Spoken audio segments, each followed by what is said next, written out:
తరఫున పాలాభిషేకం జరుగుతుంది. అలాగే ఇప్పుడు పోలాభిషేకం చేయడం జరుగుతుంది.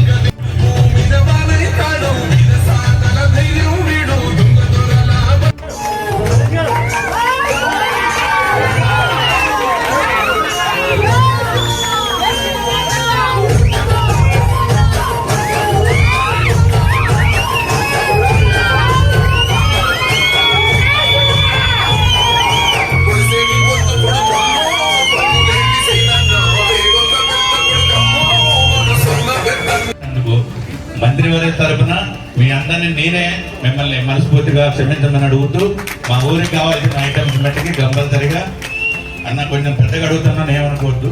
నా ఆగారాన్ని మొబైల్స్ డౌన్ చేయండి.